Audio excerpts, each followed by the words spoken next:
Our man Matt George, host of the Locked On Kings podcast, reporter over at ABC 10, joining us here. Obviously, we're going to talk Kings basketball, but that's a sports fan. Yeah, man. NFL kicking off. I thought this was a great Kicking off a little over an hour from now, by the way, on ESPN 1320, the Cowboys and the Eagles coming up at 4:45. Yes, sir. I wanted to bring this to both of you guys because I thought it was a good question or a good statement that Jesse made. Jesse said he told Kyle and James, if Lamar Jackson won the Super Bowl this year, we're talking about a top 15 quarterback to ever play the game.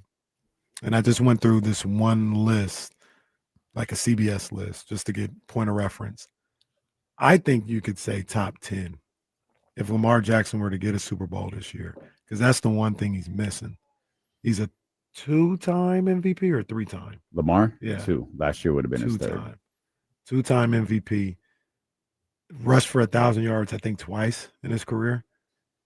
Got the passing number. He's got everything. It's just the Super Bowl. If he were to win, I think we're looking at a top 10 quarterback to ever play at that moment. Is this standard bearer for like the best mobile quarterback of all time, Mike Vick? Is that fair to say? It is, but I think Lamar might be it. That's what I'm wondering. Is Lamar there? And is Josh Allen in that conversation? Lamar is going to break Mike Vick's record. Josh Allen is very good. I don't think he's as good as Lamar. I don't think anyone is as good as Lamar. But yes, Josh Allen is. Lamar Jackson is like a skilled runner. Josh Allen is a skilled runner for a quarterback. He's like what Steve Young is. Right. You know what I mean? Like Lamar is a special runner. Well, Josh runs through people. I give Josh credit. He runs through people. Yeah, he should stop. Like he should. You're right. He does. You should stop. Though. Lamar runs like Jamar Chase. Right. Yeah. Right. Right. Crazy. Yeah. To answer, like, yeah, like I don't know what you could possibly say that would keep him from being that. Well, there's Johnny Unitas. Well, you know what it is. Like people will. I think ultimately what will happen is people will hold on to their like undying desire to not be wrong, because they were wrong about Lamar when he was drafted. They were wrong about Lamar when he took over for Joe Flacco. They were wrong about Lamar when he won an MVP. They were wrong about Lamar when he won a second MVP. They were wrong about Lamar when he almost won his third MVP. They're going to be wrong. If Lamar winds up winning a Super Bowl, they're just going to be wrong again. I think Lamar is my NFL version of Russell Westbrook to you. I love Lamar it is understandable. Yeah, I love Lamar Jackson too. Jersey hunt.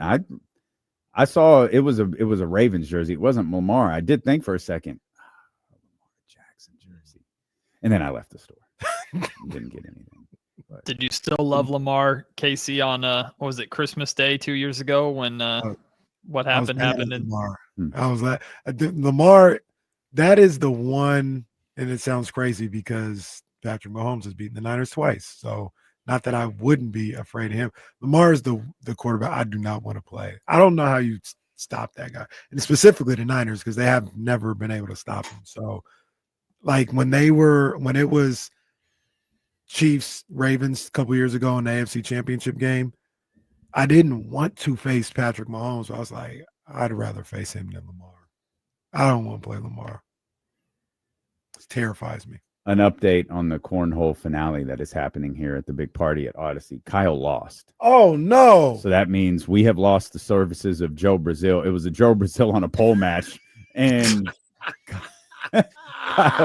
Kyle's not allowed back in this room. Kyle was smart enough to not walk in. He just looked through the window and went, I lost. Yeah. Hey, give him one of these. Give him one of these. Like, wait, there we go. Yeah. Yeah, it's a tough look for our man right there. Do you have a Super Bowl pick? We haven't given ours yet, Matt. Do you have a Super Bowl pick? Oh, God. I haven't even thought about it. I'll go Bills. Why not? I'll go Bills. Well, they have to play somebody, so we've got the Bills versus who? Who cares? Bills versus who cares? It was the irresistible force meets the immovable object. The Bills versus who cares? Let's do picking the Eagles again is so boring. Let me think something different. I'll do Bills Eagles. Why not? Just because I can't think of anything else off the top of my head. Okay. There's nothing wrong with that, by the way. It feels like people are going to zero in on those quarterbacks. They're going to zero in They're going to zero in on Lamar, Joe Burrow, Josh Allen, Patrick Mahomes, and then the juggernaut that is Philadelphia. Do you want to give your Super Bowl prediction? Yeah, I think your math is correct, and it will continue because I got Ravens Eagles. I got Ravens winning the Super Bowl. I want to put the Lions in there, but I have this gut feeling, and a lot of people seem to have this feeling that just the Lions aren't going to be like last year was their shot. I don't know why we only think they have one shot. I mean, it's hard to just keep going back. And that's why I can't put the Chiefs back in. When I saw 6 of 7, I was like, are they just going to live there? Are they just going to live in that game in the middle of February? And the answer is yeah. Like Andy Reid is still there. Patrick Mahomes, they may be there. But I do think someone's going to catch them this year. I do too. And I desperately want it to be Baltimore. But I think it's going to be Buffalo. Are the Packers the biggest threat to the Eagles in the NFC? See what I'm saying? And that's who I have them playing. See what I'm saying? Both of you guys. The Bills and the Packers are my Super Bowl pick. It's not crazy though. It's not. I just the answer to your question, Matt, is I don't know if they are. I think the Rams are constructed really well if Matthew Stafford can play 17 games as some semblance, or close to 17 games, as some semblance of Matthew Stafford. I think that team is constructed really well. I think there are teams ascending. If JJ McCarthy is good, if that's a 10-win wild card team, that team next year, I'm looking at very closely to be a team that you put in the upper echelon of the NFC, assuming that, and I don't think that they are, but assuming that they aren't there this year. But I like the Packers before the Micah trade. I liked them. I love them now. And I'll we could run it back and I'll be wrong, but I'm looking at the Packers right now. I'm looking at the Packers and Bills. I hope it's the Packers and Ravens. I wouldn't care if it's the Packers and Chiefs. I just feel like it's going to be one of those damn quarterbacks. Maybe James is right. Maybe it's Joe Burrow. Maybe this is the Bengals' big breakout moment. I just feel like in last week of January, you got a team that, even if you're just average on defense, I don't know how you do that against either of those other 3 teams. We'll see. You know who's the wild card, and I think all of this is the Commanders. Because if they are at 80% of what we saw from them last year, and Jaden is who we think he is, now you gotta. Oh yeah, you got a problem. Yep, you got a real potential transcendent quarterback. Leading a good team. And that could flip everything on its head. Could the Buccaneers make it out of the NFC, or are they just that's a nice story in the NFC South? I think they're a good team. I don't think they're your boy cousin South got him in the Super Bowl. Why is he my boy? I've never once listened to him. Who are you referring to? Bill Simmons is his boy. Cousin Sal's your boy. All right, man. Yeah. Matt George is my boy. I can't even know. We've actually learned who Damian's boy is. There is no one better than Jerry Jones. It's not. That's a misrepresentation of what happened. Very, very gross misrepresentation. That is an aspiration level of misrepresentation. I got 28 million to play that button. Boy, have you talked to your Locked On Clippers colleagues lately? What are those guys talking about right now? My boy Dime, he's too busy fighting with Kevin Durant on Twitter to worry too much about what's going on. There is for some reason, if you want a rabbit hole to go down to be entertained, Kevin Durant and my boy Dime, who hosts Locked On Clippers, and Dime is great. He also does a vlog. He sits in the wall in the Intuit Dome. Like he's awesome, phenomenal content over there. But for some reason, he ticked off Kevin Durant one time on social media with a take about like KD not being amongst the greatest of all time or something.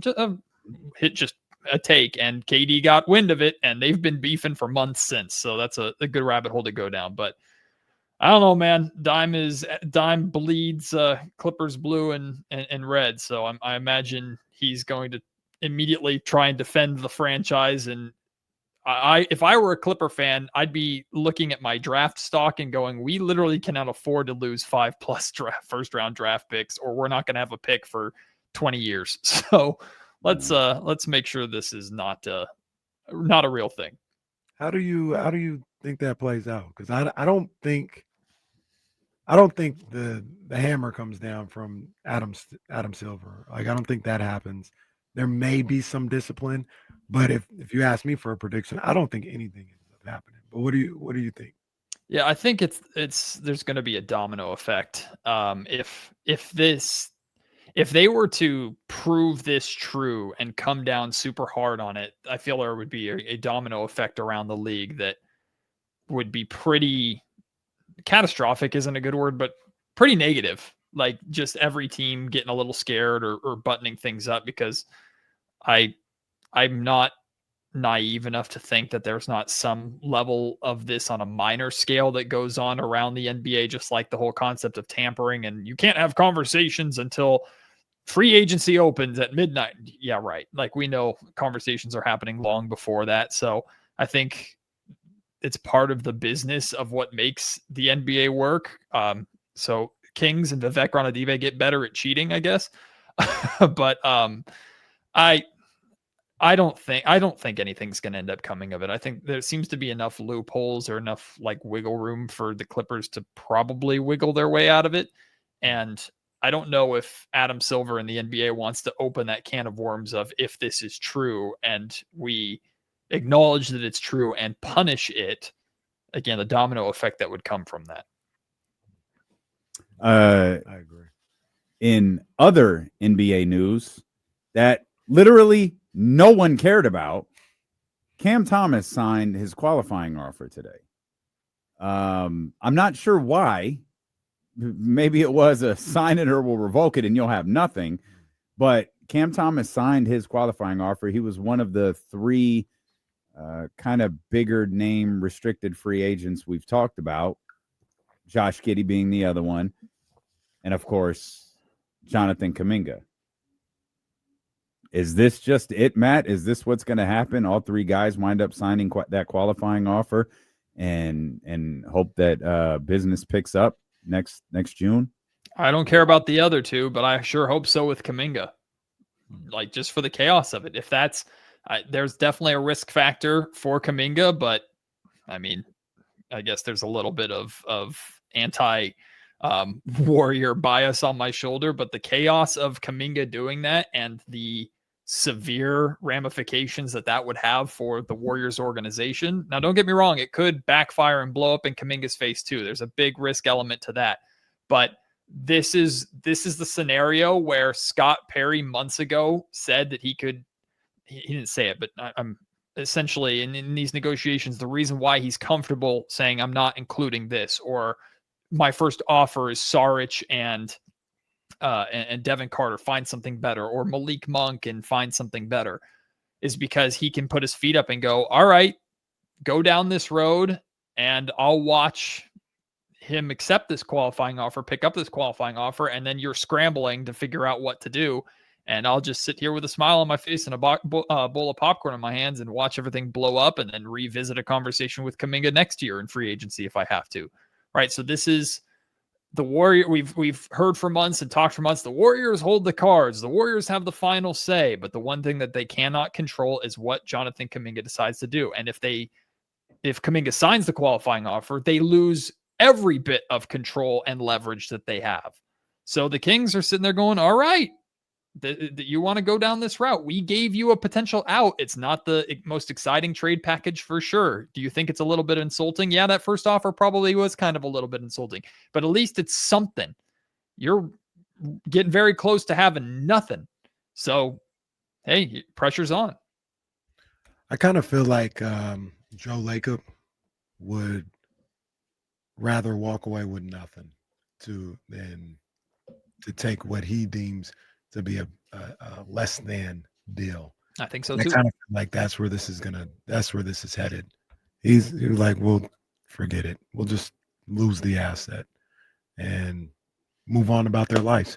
It's hard for me to say one way or another whether that's right or wrong, because I mean, I'm being honest too. I know you're getting a draft pick or a conditional draft pick or something like that, but I don't know if Saric and Devin Carter is helping the Warriors on their quest to winning a championship this upcoming season. So part of me says, yeah, maybe just lose the asset. And if people go down and we ask him to go into the game, short of him refusing to go in, we got a good player that we can possibly put out there. Malik Monk would sure help them, though. According to my NBA 2K26 simulation of the season, Malik Monk's going to be sixth man of the year too. So if I'm the Warriors, like, I would take another look at Malik Monk. I understand that if you're trading for Malik financially, you have to make a decision about Buddy Hield or Moody, and I would take Malik over both those guys personally. But again, I'm with you. I feel Lacob would be, and I think the reaction of how everything went down when yours truly floated out there that it was initially a Saric and Carter offer. I think the reaction from the Bay Area side of things is a strong indication that I don't think the Warriors want to be played in any kind of way. But Kaminga might play him. like the qualifying offer could be Kaminga's last true middle finger to this organization, and it could work. They're playing themselves at a certain point. Yeah. They may have already done it. Like, you should have made the move in February. If this was really the road we were going down, should have made the move months ago. Agreed. And look, got to tip your hat to Scott Perry and some of those Bay Area reporters who should do the same thing. They won't, but they should. They thought it was laughable when he allegedly made that offer and had that discussion. And that's his market that's not. No, Scott Perry knew exactly what the market was. Now, whether or not the Warriors wanted to accept that and take that deal, you can't make them do that.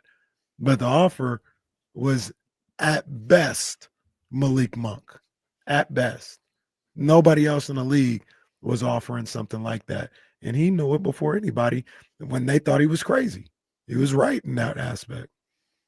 To kind of pivot this away from the Kaminga conversation, though, does that give you confidence going forward in Perry's decision, for example, to pick up Keon Ellis's option? If he has shown at least to be a step ahead of things this offseason with how the market has ended up playing out, does that give you, or should it give Kings fans any kind of confidence of, yeah, technically the Kings gave up some control for Keon in terms of allowing him to be a unrestricted free agent next season if it even gets there? The Kings and Keon can negotiate an extension, I believe, in February. Do you feel a little bit better about that? Because I know Kings fans are worried about both the Keon Ellis extension and, to some extent, the Keegan Murray extension. I guess as it pertains to Keon and Keegan to a certain, I don't know what everybody's worried about. Keon walking. But you can still sign him to an extension. Like just because you didn't do it at the very first opportunity you could, or just because you didn't, do all of that, doesn't mean that you can't, in the end, sign him to a contract extension. There could have been financial reasons, and these are, I won't say these are questions we didn't know. I'll say that these are questions I don't know the answer to, but there could have been conversations between Keon Ellis and Scott Perry. Here's what we're doing. I know it's not ideal. Here's why we're doing it. We have every intention of signing you to a contract extension. We see you as a part of this team for the long-term future, but we're trying to maintain the little bit of financial flexibility we can control. We're trying to maintain this offseason so we could potentially add to this basketball team. But that first day that we're allowed to negotiate a contract with you, we're absolutely going to do that. Again, I don't know that those conversations have been had, but if the Sacramento Kings want Keon Ellis as a part of their team moving forward, I imagine that they have. If they don't, it doesn't matter anyways. What we want is not relevant. Right. I don't need to be told directly that those conversations have been had for me to believe that they've been had. That being said, I have been told to some semblance that, of course, conversations are ongoing. And that shouldn't be surprising to everybody, because one of the first things that jumped off the page with Scott Perry in his introductory press conferences is his transparency. And the fact that he's having conversations with everybody in the organization, from the roster to the front office to the coaching staff, even beyond that. Like, he's met with everybody. So yes, communications are happening and will continue to happen between Keon and the Kings through every step of what the next 6 months brings. From Keon getting off to a great start and Keon going to Scott, or people going to Scott, knocking on the door and saying, "Hey, buddy, the price just went up," to Keon getting off to a slow start and the Kings being transparent with Keon, "You're still in our plans. Everything is fine. We still believe in you," right? So, and those conversations I'm sure are already happening on the the Keegan Murray side of things as well. So I don't think anybody should be concerned about this idea that Scott Perry called Keon and said, "We're picking up your option, deal with it, click," and then they're not going to see each other or talk to each other until training camp. That's not happening. Yeah, to answer your question too, Matt, yeah, there should be confidence in Scott Perry, at the very least, in the fact that whatever decision is made with this roster, with this franchise, it's coming from a place of knowledge. It's coming from a place of understanding the market around the league. That doesn't mean it's always going to work out perfectly, but he's not going into any decision blind or not knowing or hoping. He's doing it with the knowledge of, this is the market, this is the price that needs to be paid, whether that's for a free agent or in a trade. And yeah, there's a level of confidence in that. And that's, we have our jokes with the other guys that were here before that. I'm not trying to take shots, but Scott Perry absolutely has an understanding between teams and agents of what should and should not be offered or even accepted if it's a trade or a free agent. I think a major strength of Scott Perry's too, we talked about when the Kings hired him, is his experience around the league. But I think a strength of Scott is his relationships. And I mean that in the sense that even by establishing his relationships, that he can have the hard conversations or make the hard decisions at the extent, or that may have a negative impact on those relationships. Like, I know, talking about the past regime, for all of Monty McNair's strengths, one of his strengths was not building relationships with his players. Like, I've been told that was Wes Wilcox's job. Wes was the guy that you saw coming down, and every once in a while we'd see Monty in the practice facility, and he'd either be sitting on the side watching, or he'd be having a conversation with Mike Brown or some of the coaching staff. Very rarely did we ever see Monty really talking with the players. And I can tell you, I've been told by players that they didn't really see him, or he wasn't really around. And that's not who Scott Perry is going to be. Scott Perry is going to be the guy that's having conversations with all these guys, including tough conversations to where, hey, I like you, Keon, but if I need to make this decision that's better financially for this team short term, at the risk of potentially irritating you or frustrating you, I'm going to make that decision because ultimately that's what's best for basketball. And I believe that, plus Doug Christie's ability to establish relationships on the coaching side. If Doug has a great relationship with Malik Monk, but it appears that Malik is not part of the long-term plan, and Doug has to pull some minutes from Malik or put Malik back in that bench role because there's not a spot for him in the starting lineup. I believe that Doug will be able to do that because of the relationships that he established with players. So I think that's going to be a strength of this front office and coaching staff going forward, is the relationships that they build and the ability to establish those bonds that allow hard decisions and hard conversations to happen. It's certainly frustrating to think so much that has gone wrong in Sacramento is the inability to have people skills. Yeah.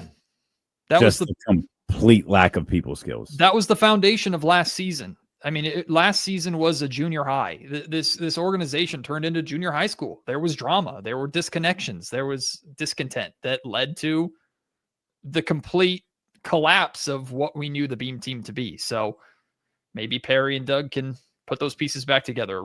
And that's honestly, that was what was the number one thing that Doug Christie did when he took over this team midseason last year and got them to play better. It was all relationship based. It was taking them up to the roof as a team to see the Beam and talking about what they mean to the city and the example that they are. He talked about, hey, I'm going to put my arms around these guys and love on them, because he felt like that was lacking. Now I'm looking forward to seeing the more coach side of Doug Christie now. Like he can put his arm around guys, but is he able to grab a guy and pull him aside and go, you need to do your job? I'm looking forward to seeing that element now that Doug has the security of the job established. But relationships were fractured last year, and that's probably a foundation of what needs to be rebuilt and where the reset needs to happen. Your latest episode of Locked On Kings talks about the kind of the relationship between Zach LaVine and DeMar DeRozan on the floor and what the key to making it work might be, and it's the new point guard. Yeah, so I had Big Dave, who's one of the former hosts of Locked On Bulls, now hosts the CHGO Bulls podcast. Love that guy. If you ever need anybody to talk Bulls, bring Big Dave on the show. He's just a phenomenal guy, great basketball knowledge. I joked around at the end of that episode that I was depressed because what he essentially laid out there is we knew that the best year of LaVine and DeRozan together in Chicago was when Lonzo was healthy, right? But what Dave lays out is that, like, Zach LaVine cannot be a number one guy or should not be a number one guy. DeMar DeRozan is going to do what DeMar DeRozan does. But at this point, DeMar DeRozan's career, you probably don't want him to be the number one guy. And we already have questions about Domantas Sabonis and his willingness to be the number one guy simply because he doesn't want to look to score before he wants to look to pass and play, make and get his teammates involved. So you have it's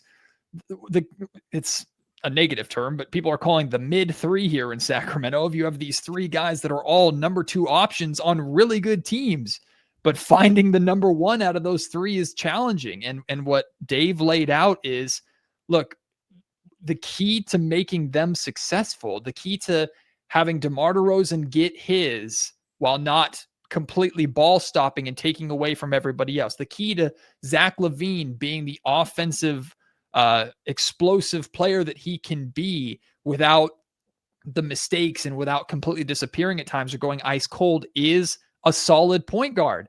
And the Sacramento Kings have literally one of them in Dennis Schröder. So I'm excited about Schröder. I'm excited about the pace that Schröder plays with. I'm excited about the attitude that Schröder has. Like, he does his classic kind of ice in his veins pose, and he has this kind of chip on his shoulder type attitude that he plays with. He's absolutely killing it in Eurobasket right now for Germany. And I'm going to have a podcast on that coming up in a little bit, or maybe next week.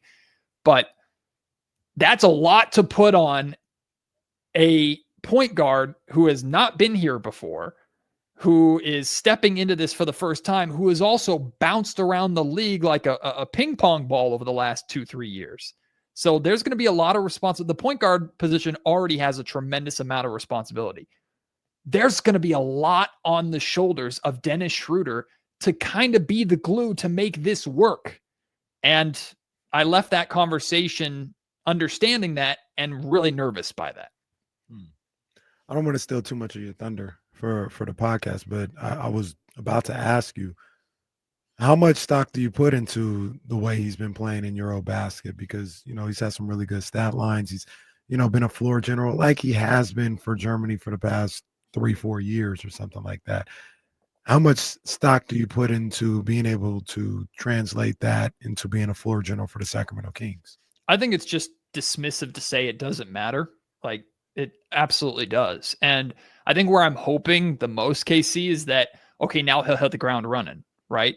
Like, I expect, okay, he's going to finish Eurobasket, and then in a couple of weeks, he'll be starting training camp with the Sacramento Kings. Hit the ground running, like, build that momentum. How would we be feeling if Dennis Schröder was terrible right now in Eurobasket? We'd be freaking out. It's the same way, like, okay, Nick Clifford and Maxime Marino were playing really, really well in Summer League. Oh, but it's just Summer League. Who cares? It doesn't matter. It's not real NBA competition. Okay, but when Devin Carter had a bad Summer League game, everyone's like, Devin Carter can't do this. He's washed. He's terrible. It's the same thing. So I think it absolutely does matter. I think it should be giving Kings fans confidence. We're getting a glimpse of what he can be as a leader of a team, because while Germany has a lot of talent, Franz Wagner, of course, like, Schröder is a leader or a captain on that team. Mm-hmm. So I'm encouraged by it. I'm absolutely encouraged by it. And I'm hoping that we will see, whether it's in preseason or the start of the season, Dennis Schröder not have to ease into things, but be able to hit the ground running. Because again, the only point guard on this roster as of right now, the Kings will kind of need that from him. You brought in a veteran point guard. He needs to be ready to go right away.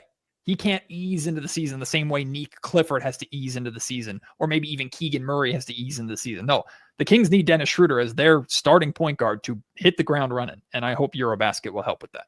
Why would any player on this team think they can ease into the season? You guys stunk last year. Fair. You don't have the ability to ease into the season. You got to come out. I'm not saying you have to play your best ball on October, 23rd or whatever the day is, but like, yeah, you've got this training camp that you have coming up, this preseason you have coming up. That's 3 weeks from Monday. Yeah, like y'all got to be on point. And I think what I mean by ease into the season is not so much like mentally. Like, I don't think Keegan Murray is going into the season going, okay, I can take a few weeks to get comfortable. But I think after, like, every team has a ramp up period, right? We especially see these playoff teams have a ramp up period where they're typically not playing their best basketball in October, November, and even early December. Then they really start to pick it up. That's what I mean. Like, in that time where Nick Clifford has to get acclimated, because I do believe Nick is going to be a part of the rotation. During that time where I would love for Keegan Murray to be awesome right out the gate, but maybe Keegan needs a week to just kind of get into game shape, for lack of a better term. Like, I'm hoping we don't have to think about that or talk about that from Dennis Schröder, because that is one of the advantages of playing in Eurobasket during the summertime. A disadvantage, which you'll hear a lot of people talk about, is what if he gets hurt, or what if he's too tired because he's playing all these extra games?